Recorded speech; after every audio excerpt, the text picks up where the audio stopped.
Invité dans l'émission On refait la télé, présentée par Jade et Eric Dussard samedi 27 mai 2023 sur RTL, Jeff Panaclock est revenu sur ses nombreux tatouages, et plus particulièrement sur l'un d'entre eux, qui symbolise l'amour qu'il porte à sa fille. Révélé au grand public en 2011 grâce à ses prestations dans l'émission intitulée Le plus grand cabaret du monde, qui était présentée par Patrick Sébastien sur France 2, Jeff Panaclock est aujourd'hui devenu l'un des comiques les plus populaires de la scène humoristique française. Un succès qu'il doit avant tout à ses talents de ventriloque, qui lui permettent de former un duo improbable avec sa marionnette de singe prénommée Jean-Marc. Actuellement en tournée dans toute la France avec son nouveau spectacle, Jeff Panaclock est aussi présent chaque vendredi soir en prime time sur l'antenne de TF1. Pour rappel, l'humoriste fait partie, depuis déjà 2 saisons, de l'équipe des enquêteurs officiant au sein de l'émission Masked Singer.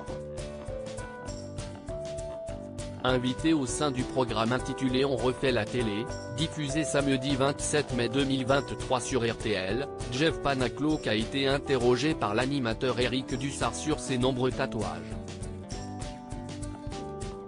Il paraît que vous avez un nombre incalculable de tatouages ? A demandé le présentateur à son invité.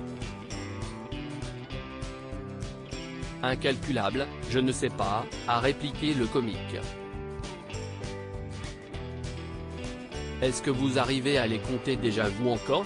A insisté Eric Dussard, ce à quoi Jeff Panaclock a répondu non. On va faire un petit inventaire de ce qu'on a lu, vous nous dites aussi ces tatouages existent vraiment, a ensuite lancé l'animateur, avant de remarquer que son invité avait un mot tatoué sur le côté de la main, qu'il ne connaissait pas.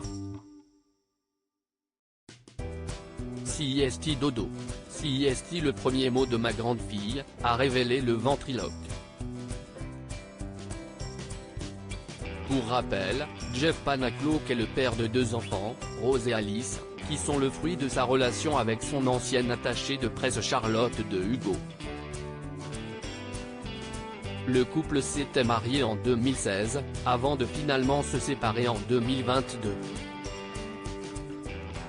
Au cours de cette même interview, le ventriloque a également évoqué ses tatouages les plus honteux, comme par exemple, le point de la bagarre, en référence à un célèbre sketch de l'humoriste Elie Moon. On s'est fait tatouer ça entre potes.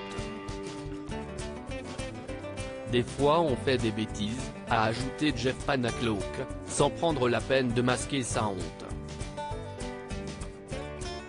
L'ancien protégé de Patrick Sébastien a aussi expliqué qu'il s'était fait tatouer sa première audience sur TF1, qui était de 4,9 millions de téléspectateurs.